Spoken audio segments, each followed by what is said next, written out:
Good people all this Christmas time, consider well and bear in mind what our good God for us has done in sending his beloved Son. Happy Christmas, everyone.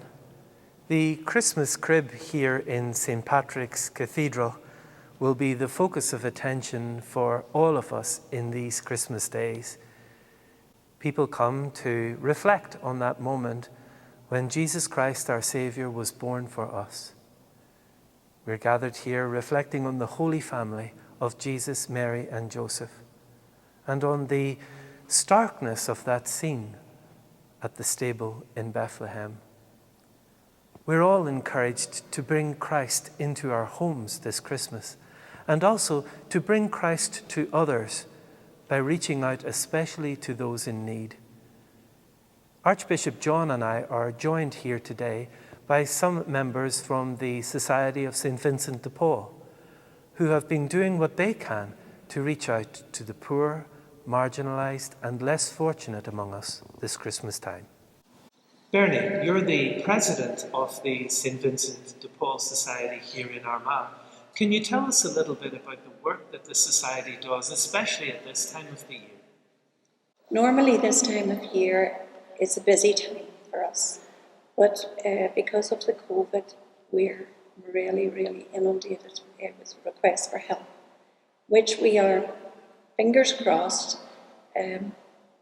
getting the help out where needed, but as soon as we get it out, there's more requests coming in. It has really shown us how COVID has really affected a lot of families. There's a lot of fear out there as well. What's going to happen in January? Will there be jobs?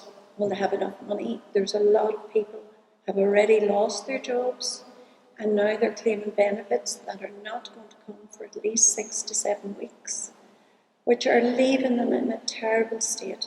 There's a lot of depression out there as well, even with the young people that are living on their own.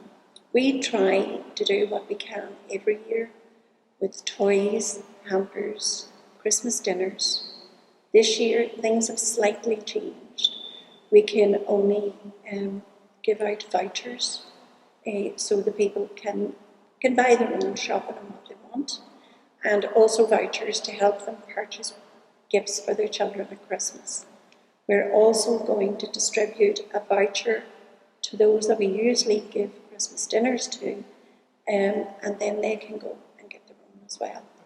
It is all really changed, but we're getting there. Betty, what sort of people do you find come to St. Vincent de Paul? People from all walks of life, young, old? Generally, young single people, young families. We don't get so many pensioners. They seem to be able to manage mostly themselves, or they're very proud and don't like to ask.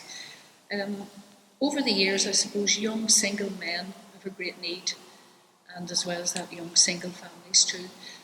Bernie was mentioning the needs out there, and one of the greatest needs, I think, covering the helpline is oil poverty or heating poverty. Because, last weekend when it was cold, what would it have been like in our houses if we had no heat? So nearly every request that comes in mentions oil, or if they say oil, even if it's gas, if you know what I mean, because people just generally say that. But that's a massive need. And with, not being able to heat your house, it leads to illness and sickness, And again, children at home all day, maybe with the families shielding, they need extra heat. There's extra tensions there. There's extra food needed because they're at home, extra electric. So yes, massive need. And I suppose more than ever this year, we're seeing more of it, really. Speaking to our congregations over Christmas, we find that people are generous. They want to help. So how can they help the St. Vincent de Paul Society, for example, or other charities? Well, I must say the people of Armagh have been fabulous to us this year. They know that we have had no church collections since March. Our shop had to close because it was too small. So there's no income coming in as such. And the people have just rallied round. Myself and a few others, we check our letterbox every day. There's money in it, either anonymously or checks or whatever. I'm astounded really with the help that we're getting, I really am.